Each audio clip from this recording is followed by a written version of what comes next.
પ્રભુ સદા એમ ઈચ્છે છે કે મારા પ્રત્યે ભક્ત નિશ્ચિંત ન થાય. ચિંતા જ કરવી છે તો પ્રભુની કરો. જો અમુક ચિંતાઓ પણ ભાગ્યશાળીને થાય. કોઈ એમ કે જોજો ને 5-5 ગાડી પડી છે કે ડ્રાઈવર નથી આવ્યા, આ બધા રૂમના એસી લાઈટ જતી રહી કે એસી નથી ચાલતો, બધા જ ઘરેણા લગ્ન માટે લાઈને રાખ્યા હતા, બધા ઘરે પડ્યા છે, હજી બેંકમાં મૂકવા જવાનો ટાઈમ. હવે આવી ચિંતા કોને થાય? જેને ત્યાં બધું હોય. જેને કઈ ના હોય ના ચિંતા થાય. અમુક ચિંતા હોય નસીબવાળાના ભાગ્ય એનામાં હોય છે. એમ તમને થાય ને ઓ સવારે ઉઠવું પડશે, મનોરથ છે, સામગ્રી કરવી પડશે, શિંગાર ધરવા પડશે, આ બધી તૈયારીઓ કરવાની છે. ભાગ્યશાળી છો કે ભગવાન એની ચિંતા તમારા માથે નાખે છે. જે આખી દુનિયાની ચિંતા કરનારો છે એ પરમાત્માની ચિંતા અમારા વૈષ્ણવો કરે છે.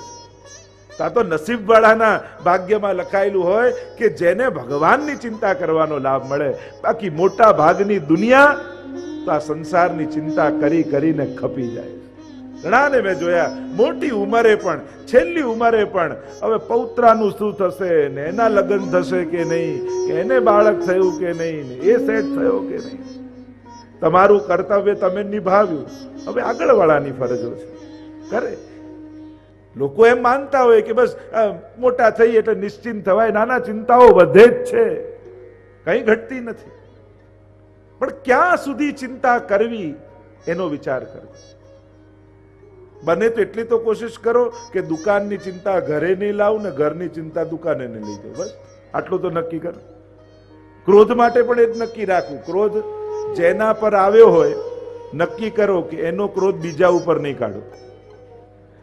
જે રૂમમાં ગુસ્સો આવ્યો હોય એ ગુસ્સાને બીજા રૂમમાં નહીં લઈ જાઓ. અને ગુસ્સો જે દિવસે આવ્યો હોય એની તારીખનું, કેલેન્ડરની તારીખ બદલાય પછી બીજી તારીખમાં ટ્રાન્સફર નહીં કરો.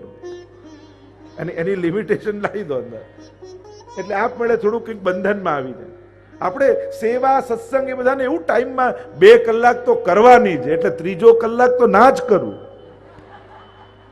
2 કલાક એટલે 2 જ કલાક. એ બધું ટાઈમ પીરિયડમાં. ક્રોધ, લોભ, ઈર્ષા એમને તો એવો છૂટો દોર આપીએ છે કે જ્યારે એને કરવું હોય ત્યારે થાય. તો સારી વૃત્તિઓ બધી જ ટાઈમમાં બાંધી રાખીએ, ખરાબ વૃત્તિઓ 24 કલાકમાં. આ તો અન્યાય કહેવાય. તો કહ્યું આપણા તો વાર્તા સાહિત્યમાં અનેકવિધ એવા પ્રસંગો છે કે જ્યારે જ્યારે ભગવાનને એમ થયું કે હવે આની જો સંસારી ગતિ થવાની છે તો ભગવાને જે નિમિત્તો હતા એ નિમિત્તોને લઈ લીધા.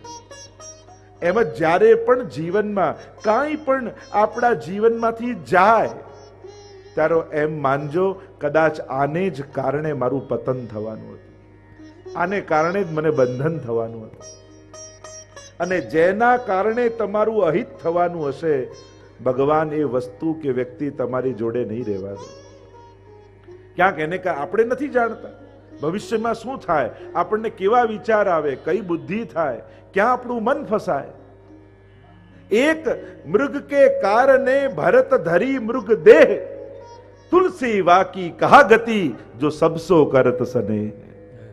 એક હરણમાં મન ગયું તો બીજા જન્મમાં હરણ થવું પડ્યું. તો આપણું મન તો ક્યાં ક્યાં આટાઓ મારે છે, ક્યાં ક્યાં ફરે છે, કેટલી જગ્યાએ બંધાયેલું છે, કેટલી જગ્યાએ જોડાયેલું છે. વિચાર તો કરો. એક કાણું પડે નાવમાં અને નાવ ડૂબી જાય, આપણે તો કેટલા છિદ્રો લઈને ફરીએ છીએ. ચિંતન તો કરો ક્યાં ક્યાં મન ફસાયેલું છે. અને એટલા માટે મહાપ્રભુજી કહે અરે ભક્ત તારી લૌકિક ગતિ પ્રભુ નહીં થવા દે, નિશ્ચિત વાત છે. અને એટલા માટે ઠાકોરજી ઘણી વાર એમ કરે. એક શેઠજી હતા અને એને ચિત્ર બનાવવાનો બહુ શોખ. અને એને થયું કે આ પર્વત ઉપરથી આખું દ્રશ્ય ખીણનું બનાવું. ચાકરને લીધો સાથે, રંગના બધા ડબ્બા અને કાગળ ને બધું લઈને ચાલ્યા પર્વતના શિખર ઉપર. અને ત્યાં સુંદર પેઇન્ટિંગ કરી રહ્યા હતા સામેના દ્રશ્યનું. અને એટલું સુંદર ચિત્ર બનાવ્યું. અને પર્વતના શિખર ઉપર છે અને પોતાના બનાવેલા ચિત્રને જોવા લાગ્યા. થોડા પાછળ જતા જતા કેવું સુંદર છે, આ એંગલે કેમ લાગે, આમ એમ થોડું પાછળ એક સ્ટેપ પાછળ જતા જાય, જોતા જાય. અને હવે એમને ભાન ન રહ્યું ને ચિત્રમાં એવા ખોવાઈ ગયા કે બસ 2 ડગલા રહી ગયું ને ખીણમાં પડે. ચાકરે આ જોયું કે અરે શેઠજી પડવાની તૈયારીમાં છે, હું બૂમ પાડીશ તો કદાચ ગભરાઈને પડી જશે, શું કરું? એને રંગનો ડબ્બો હાથમાં હતો, એ ચિત્ર ઉપર ઢોળી દીધો. અને દોડતા શેઠજી આવ્યા ને એક થપાટ ચાકરને મારી, મેં આટલું સુંદર ચિત્ર બનાવ્યું તે આમ બગાડી નાખ્યું. આવું કેમ કર્યું? શેઠજી, આ પડી ના જાઓ ને એટલે ચિત્ર બગાડ્યું છે. એમ ઘણીવાર સંસારનું ચિત્ર ભગવાન બગાડે તો બગાડવા માટે આપણને દુખી કરવાનું કારણ નથી હોતું, આપણે પડી ન જઈએ એ બચાવવા માટે ભગવાન બગાડતા. ક્યાંક આપણું પતન ન થઈ જાય એટલે પ્રભુ ખેંચી લેતા. આગળ મહાપ્રભુજી આજ્ઞા કરે દ્વિતીય શ્લોકમાં, નિવેદનમ તુ સ્મર્તવ્યમ સર્વથા તાદૃશૈ સર્વેશ્વરસ્ય સર્વાત્મા નિજેચ્છાત કરિષ્યતિ. તો શું કરવું જેનાથી લૌકિક ચિંતાઓ જાય ને ભગવત સંબંધી ચિંતન થાય, ભાવ દ્રઢ થાય? કારણ કે દ્રઢતાના અભાવમાં જ ચિંતા પેદા થાય છે. પ્રત્યેક ચિંતા ભગવાનના અવિશ્વાસનું દ્યોતક છે કે મારા માથે કોઈ નથી, મારું કરનારું કોઈ નથી, કોણ કરશે? આ અવિશ્વાસ જ. એટલે મહાપ્રભુજી આગળ કહેશે ષોડશ ગ્રંથમાં, અવિશ્વાસો ન કર્તવ્ય સર્વથા બાધકસ્તુ સહ. અવિશ્વાસ આ માર્ગમાં બહુ જ મોટો બાધક છે. ભરોસો ગયો ને પતન. આપણે તો ભરોસાના દાવા ઉપર ચાલીએ છીએ. નિવેદનમ તુ સ્મર્તવ્યમ સર્વથા તાદૃશૈ જનૈ. તો વૈષ્ણવે શું કરવું? તો આપણે જે બ્રહ્મ સંબંધ લીધું ને, એ નિવેદન મંત્રનું, એ નિવેદનનું ભગવદીય વૈષ્ણવ સાથે મળી અને સદાય સ્મરણ કરવું કે મેં વ્રત કરી, અપરસ કરી, હાથમાં તુલસી દળ લઈ ઠાકોરજીની આગળ ઊભા રહી, ઠાકોરજી આગળ કયા વચનો મેં પ્રભુને આપ્યા યાદ કરો. જ્યારે પણ જીવનમાં સંકટ આવે તો શરણાગતિને યાદ કરવી. કુંતાજી પણ એમની સ્તુતિમાં જ્યારે સંકટ, કેટલા સંકટો આવ્યા, ઉત્તરા તમે જુઓ, સંકટ આવ્યો, કોઈ લૌકિક પાસે ન ગઈ. પાહી પાહી મહાયોગીન દેવ દેવ જગતપતે નાન્યમ ત્વદ ભયમ પશ્યે યત્ર મૃત્યુ પરસ્પર. સંકટ આવે ત્યારે શરણાગતિને યાદ કરવી કે મારા માથે કોણ છે, હું કોના શરણમાં છું. અને શરણાગતિનું સ્મરણ કરશો તો ઠાકોરજી સર્વ સંકટોમાંથી દુઃખ દૂર કરશે. કરવું ભગવદી જન કોને કહેવાય? જેના સંગથી તમારો ભરોસો મજબૂત થાય એ ભગવદી છે. અને જેના સંગથી ભગવાનના સામર્થ્યમાં શંકા પેદા થાય એ દુસ્સંગ છે. ભલે ને ગળામાં કંઠીન માથે તિલક હોય, જે અવિશ્વાસ જગાવે એને દુસ્સંગી જાણો. ભલે ગમે તેટલો વિદ્વાન ને ગમે તેટલા શાસ્ત્રો એને મોઢે હોય, પણ જેના સંગથી ભગવાનમાં ભરોસો ઉઠવા લાગે તો માનજો મને દુસ્સંગ થઈ રહ્યો છે. જેના સંગથી પ્રગટ સ્વરૂપોમાં અશ્રદ્ધા જાગે એને દુસ્સંગ જાણવું. ઘણી વાર એમ વિદ્વાન હોય પણ એની તકલીફ શું હોય કે હવે બધું ખતમ થઈ ગયું છે, હવે બધું બગડી ગયું છે, જે હતું સારું એ પહેલા હતું. એટલે એમ કહીને તમારું વર્તમાનમાં તમને અશ્રદ્ધા પેદા કરે એને પણ દુસ્સંગ જાણો. રાવણને તકલીફ શું હતી? ભગવાન પર ભરોસો હતો પણ આ રામ ભગવાન નથી, બસ એને શંકા હતી એટલે એનું પતન થયું. પ્રગટ સ્વરૂપમાં અશ્રદ્ધા હતી એટલા માટે એનું પતન થયું. બાકી એ નાસ્તિક નહોતો, ભગવાનમાં માનતો હતો, પણ પ્રગટ જે રામ સામે છે આ ભગવાન છે, બસ એ ભરોસો ના આવે. એમ ઘણા એવા હોય, જાણકાર હોય, વિદ્વાન હોય, બધું હોય, પણ પ્રગટ સ્વરૂપમાં આપણને અશ્રદ્ધા કરાવી દે.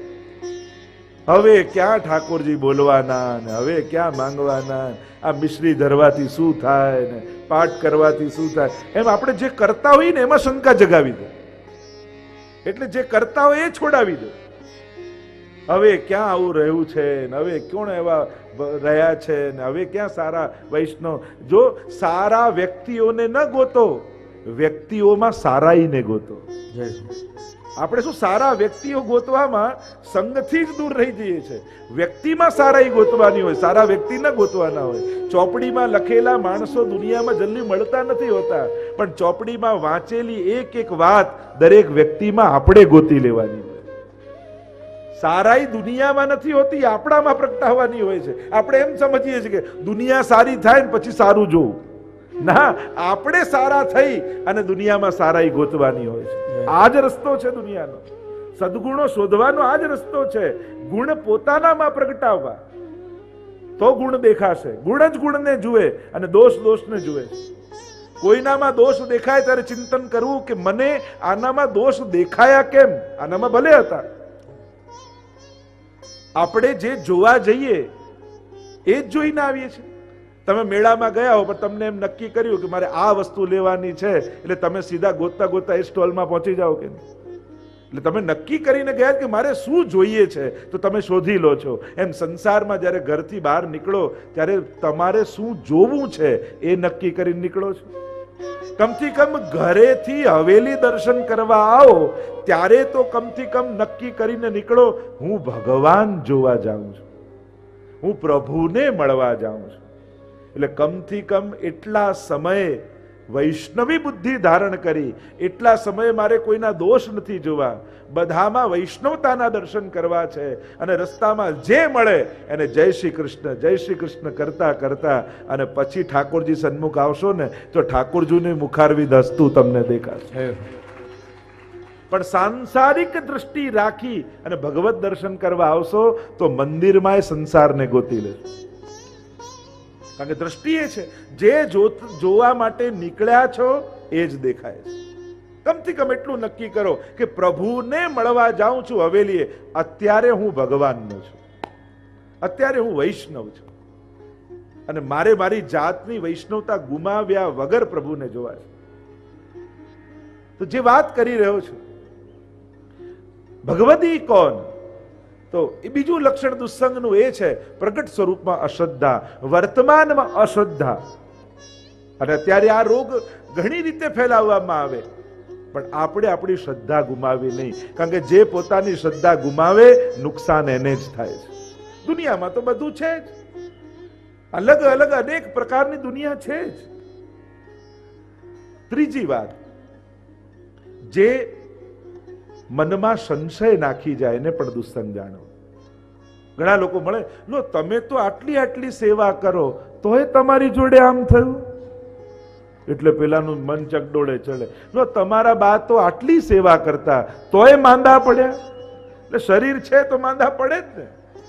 માંદગી ને સેવાને ક્યાં તાલમેલ કોઈ છે? પણ આ શંકા નાખનારા વ્યક્તિઓ એવા તાતણાઓ જોડી જાય કે આપણે ચકડોળે ચડી જઈએ કે હા તો આટલી સેવા કરતા તોય બીમાર થયા. તો બીમાર થવું ક્ષરતીથી શરીર, શરીરનો તો ધર્મ જ નાશવંત છે. એ તો જન્મ્યો ત્યારથી કંઈક કંઈક રોગનું ઘર જ છે. રોગનું ઘર જ શરીર કહેવાય છે. એમાં એની ભક્તિને ક્યાં? ઉલટાનો સાર એવો લેવાનો કે બા આટલા માંદા હતા છતાં એમના મુખમાંથી ભગવત નામ છૂટતું નથી. ક્યારે આને એટલી બીમારી આવે તોય સવારે સેવામાં તો ટાઈમસર પહોંચી જ જાય છે. લાવ એમને આવી માંદગીમાં સેવા કરે છે તો મને તો ઠાકોરજીએ સારું સ્વાસ્થ્ય આપ્યું છે, લાવ હું સેવામાં પહોંચી જાઉં. સાર આવો કાઢવાનો હોય. લોકો સાર એમ કાઢે, લો બીમાર પડ્યા હવે તો આપણે સેવા નહીં કરવાની, સેવા કરવાથી શું થયું? લોકો ઊંધા સાર કાઢે અને ઊંધું સમજાવનારા દુનિયામાં મળી જ જાય. અને પાછા દુસ્સંગ એટલે કોઈ બહુ ખરાબ માણસ નહીં, બહુ ભણેલા ગણેલા સૂટ બૂટ ટાઈ હેટ પહેરેલા પણ મળી શકે છે, બહુ પીએચડી થયેલા લોકો મળી શકે છે. જેના સંગથી ભગવાનમાં અશ્રદ્ધા ને શંકા પેદા થાય એ દુસ્સંગ છે. સત્સંગ એ છે જે આપણી શ્રદ્ધાને દ્રઢ કરે. વિપરીત ઘટનાઓ ઘટી હોય તો એની પાસે જાઓ ને તો એવો સાર કાઢીને આપે કે એમાંય આપણી ક્યાંક ભલાઈ હતી એવી સમજણ આપણને આપીને જાય. એ ભગવદી છે. જો આમાંય ઠાકોરજીની કૃપા હતી, જો આમ ન થયું હોય તો તને કદાચ આવું થાય. એમાંય વિપત્તિમાંય જે કૃપાનો અહેસાસ કરાવે એ ભગવદી છે. એટલે જીવનમાં ન ગમતા હોય છતાંય કોઈ એવા દ્રઢ શ્રદ્ધાવાળા વ્યક્તિનો સંગ રાખવો કે જે જ્યારે મળે ત્યારે ઠાકોરજીની વાત કરે, એવાનો સંગ રાખો. તે નવું સેવામાં શું કર્યું, તે નવા કીર્તન કોઈ શીખ્યા, નવા પાઠ શીખ્યા, આજે ઠાકોરજી માટે શું કર્યું, હમણાં ઉત્સવ આવે છે તો શું તૈયારી તું કરે છે, આજે કોઈ સત્સંગ તને મળ્યો, સત્સંગમાં શું સાંભળ્યું, જ્યારે મળે ત્યારે ભગવત સંબંધી ચર્ચા કરી લૌકિકમાં રહેલા આપણા ચિત્તને અલૌકિક કરી નાખે એનું નામ મમ ઉત્તમ શ્લોક જનેસુ સખ્યમ. મને કોઈ ભગવદીય જનનો સંગ આપજો. કેમ? એનાથી શું થશે? સંસાર ચક્રે ભ્રમતસ્વ કર્મભી તન્માયાત્માત્મજદારગે સ્વાસક્ત ચિત્તસ્ય નનાથ ભૂયાત. આ ભવસાગરને હું તરી જઈશ ભગવદીઓના સંગ. ધ્રુવજીએ પણ એ જ માંગ્યું કે મને કોઈ ભગવદીનો સંગ આપો, જેના સંગથી, જેની સાથે ભગવત ચર્ચા કરતા કરતા આ ભવસાગર પાર થઈ જાઉં. દરેક ભગવદી હોય, પ્રહલાદજી હોય, ધ્રુવ હોય, ભગવદીનો સંગ માંગ્યો છે. ભગવદીનો સંગ એ ભગવાનના આવવાની વધાઈ છે. અબ મોહી ભા ભરોસ હનુમંતા બિન હરિ કૃપા મિલે નહીં સંતા. વિભીષણને હનુમાનજી મળ્યા અને ભરોસો થઈ ગયો કે હવે રામ આવતા જ હશે. કારણ કે જો ભગવાન આવવા ન નીકળ્યા હોત મારી તરફ તો ભગવદી મળ્યા જ ન હોત મને. મહાપ્રભુજી આજ્ઞા કરે છે, આ નિવેદન જે ભગવાન આગળ આપણે કર્યું એની ભગવદીઓ જનો સાથે મળી સતત એનું સ્મરણ કરો કે આપણે પ્રભુ આગળ શું બોલ્યા છીએ, પ્રભુને શું વાયદો આપણે કર્યો છે. એનાથી લૌકિક આસક્તિનો નાશ થશે. અને મહાપ્રભુજી આજ્ઞા કરે, સર્વે સ્વરશ્ચ સર્વાત્મા નિજેચ્છાતઃ કરિષ્યતિ. ભગવાન કેવા છે? સર્વેશ્વર છે અને સર્વ આત્મા છે. એ દરેકના ઘટઘટની જાણનારા છે, દરેકના મનની જાણનારા છે. નિજેચ્છાતઃ કરિષ્યતિ એ બે અર્થ કર્યા. એક નિજેચ્છાતનો અર્થ કર્યો કે પોતાની ઈચ્છા પ્રમાણે પ્રભુ બધું જ કરશે. ઠાકોરજી જાણે છે, એને ખબર છે કે કોને ક્યારે શું આપવું. જીવ જાણતો નથી એટલે ક સમયે માંગે છે. જો ભગવાન તો ટાઈમ પર જ આપે છે, આપણે જ ઉતાવળમાં હોઈએ છીએ એટલે આપણને મોડું લાગે છે. બાકી એ તો ઓન ટાઈમ જ હોય છે ભગવાન. આપણે જ ઉતાવળમાં હોઈએ એટલે ભગવાન મોડા લાગે. ઘણીવાર ઘણા ઉતાવળા લોકો હોય ને, ઘણી જગ્યાએ જઈએ ને, એટલા ઉતાવળા હોય, ચલો ચલો જલ્દી શોભાયાત્રા કાઢી દો, ચલો ચલો બધું આ કામ પતાવી દો. એને એમ થાય બસ કામ પતી જાય. પણ હજી એનો સમય ક્યારે થાય? લોકોથી એ શોભે. કેવલ ઉતાવળમાં એ આનંદ જ ન માણે. ઘણાને મેં જોયા છે, પ્રસંગોનો આનંદ જ ના માણે. એને એમ થાય બસ કામ ટાઈમે પતી જાય. એનો આનંદ માણવાનો એ ભૂલી જાય. અહીં મહાપ્રભુજી કહે, ઠાકોરજી તો એના સમય જ હોય છે. જીવ ઉતાવળમાં થઈને અધીરો થઈ જાય અને એટલા માટે એને એમ લાગે કે ભગવાને મોડું કરે. ભગવાન ક્યારે મોડા નથી હોતા. એટલે તો દ્રૌપદીના પ્રસંગમાં કહે ને કે જ્યારે પ્રભુના નામનો પોકાર કર્યો કે હે દ્વારિકાધીશ, અને દ્વારિકાધીશ દોડતા આવ્યા, ત્યારે દ્રૌપદી પૂછ્યું કે પ્રભુ મોડું કેમ કર્યું? ત્યારે ભગવાને કહ્યું, તે અંતર્યામી એમ કરીને પોકાર્યો હોત તો હૃદયમાંથી પ્રગટ થઈ જાત. તે દ્વારિકાધીશ કહ્યું એટલે છેક દ્વારિકા જઈને પછી પાછું આવવું પડ્યું. બાકી તે અંતર્યામી કીધું હોત તો ત્યાં જ પ્રગટ થઈ જાય. હું અંદર જ હતો, તે કીધું દ્વારિકાધીશ તો પહેલા દ્વારિકા ગયો, દ્વારિકાધીશ બન્યો અને પછી તારી પાસે દોડતો આવ્યો. એ તો તમારી સાથે કંઠી રૂપે તમારી જોડે જ બિરાજે. મહાપ્રભુજીએ બ્રહ્મ સંબંધ આપી તમારા હૃદયમાં ઠાકોરજીનું સ્થાપન કર્યું છે. સર્વેશ્વરશ્ચ સર્વાત્મા નિજેચ્છાત. તો એક અર્થ કર્યો, પ્રભુ પોતાની ઈચ્છા પ્રમાણે બધું જ, નિજ ઈચ્છા પ્રમાણે બધું કરશે. બીજો અર્થ આચાર્યો એમ બતાવ્યો, નિજ ઈચ્છા એટલે નિજજનોની ઈચ્છા પ્રમાણે ઠાકોરજી કરશે. એટલે કે પ્રભુની પોતાની ઈચ્છા કોઈ છે જ નહીં. ભક્તે જે મનોરથ કર્યો છે, બસ એ ભક્તનો મનોરથ જ ઠાકોરજીનો મનોરથ બની જાય છે. અને નિજજનોએ જે ઈચ્છા કરી એ ઈચ્છા પ્રમાણે ચાલનારા ઠાકોરજી છે.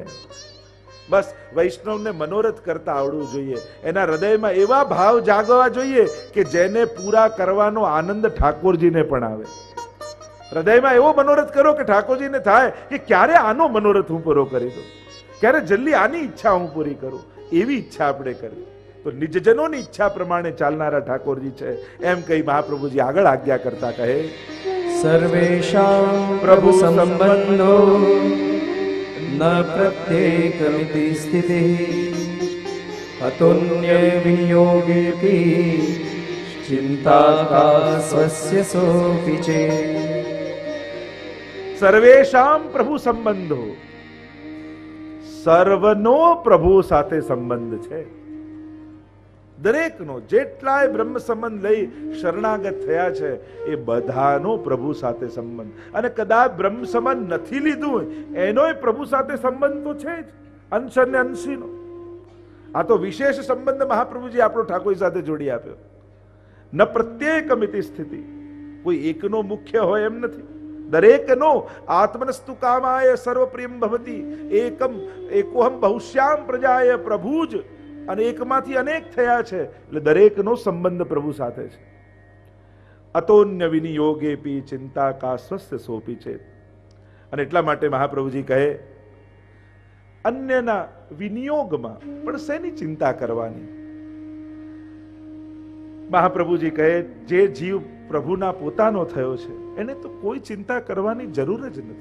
ઠાકોરજી એને પોતાનો ગણ્યો છે, અને એટલા માટે આપણે કહીએ કે હે પ્રભુ હું તમારો થયો, પણ જ્યારે એ બોલીએ છે ત્યારે ઠાકોરજી પણ આપણો સ્વીકાર કરે છે કે આજથી મેં તને સ્વીકાર્યો છે. પણ નાનું બાળક હોય ને, નાના બાળકનો સ્વભાવ શું હોય, એને શેરિંગ કરવું ન ગમે. તમે નાના બાળકમાં એક રમકડું લઈને આવો અને એને કહો કે ચલો બંને ભાઈઓ સાથે રમજો, જેને આપ્યું હોય ને એ બીજાને ના આપે, એમ કે આ વાટીને ખાજે.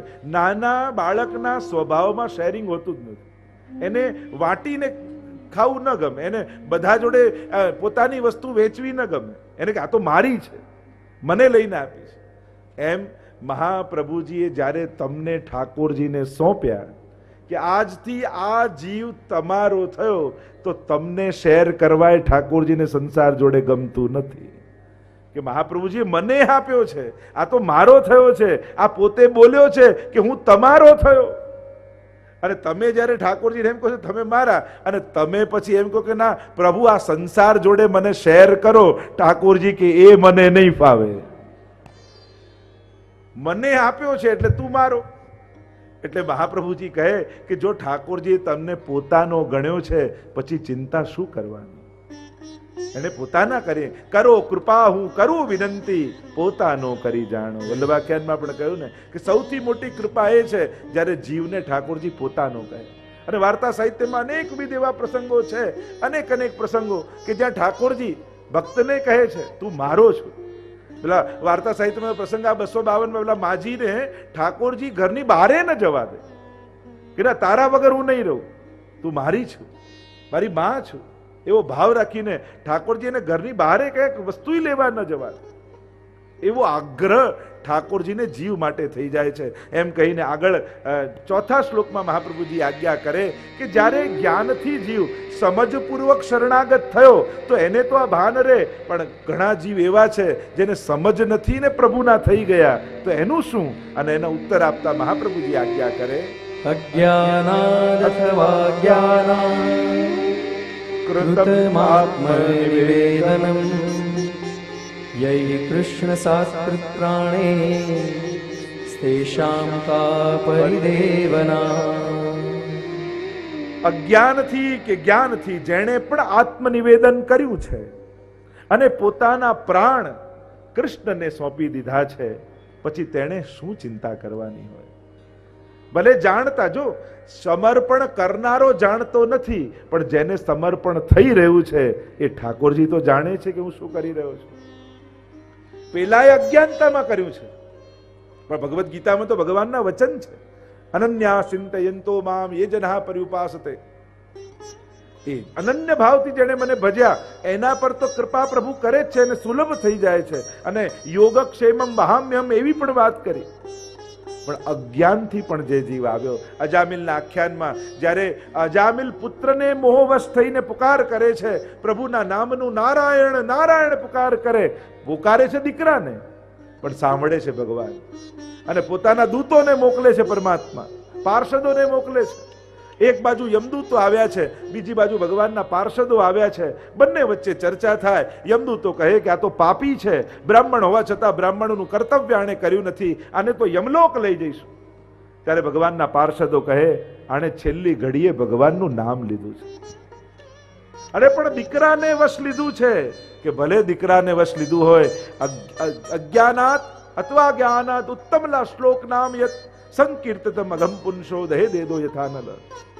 ત્યાં ભાગવતજીમાં કહ્યું અજ્ઞાનાદ અથવા જ્ઞાનાદ ઉત્તમ શ્લોક નામ યત, જ્ઞાનથી કે અજ્ઞાનથી જેણે પણ ભગવદ નામ લીધું યા ભગવાનનો આશ્રય કર્યો, આ ભગવાનનું નામ તો અગ્નિ જેવું છે. અગ્નિમાં જાણતા લાકડું નાખો કે અજાણતા પડી જાય, અગ્નિનો સ્વભાવ છે એ લાકડાને બાળી જ નાખે. એમ જ તમે જાણતા શરણે ગયા કે અજાણતા ગયા, તમે નથી જાણતા પણ શરણે લેનારો તમને જાણે છે, એટલે તમારા ઉપર ચોક્કસ પ્રભુની કૃપા થશે. પછી શું ચિંતા કરવી? અહીંયા મહાપ્રભુજી કહે કે ભલે અજ્ઞાનથી શરણે ગયા, પણ શરણે ગયા એ મોટો સદગુણ છે. અજ્ઞાનાદ અથવા જ્ઞાનાદ કૃતમાત્મ નિવેદનમ યહી કૃષ્ણ સાકૃત પ્રાણી તેષામ કા પરિદેવના. જેના પ્રાણ કૃષ્ણ થઈ ચૂક્યા છે એને કોઈ પ્રકારની ચિંતા કરવી નહીં. અને એટલા માટે ઘણીવાર ઘણા પાઠ કરીએ, સેવા કરીએ, કીર્તન કરીએ, ઘણીવાર આપણે એને નાય જાણતા હોઈએ, એનું મહાત્મા આપણને ખ્યાલ ન હોય, એ તીર્થોમાં ગયા હોય, બેઠકમાં ગયા હોય, હવેલીમાં ગયા હોય, પણ ઠાકોરજી જાણે છે. બોલો ગોવર્ધન નાથ કી જય.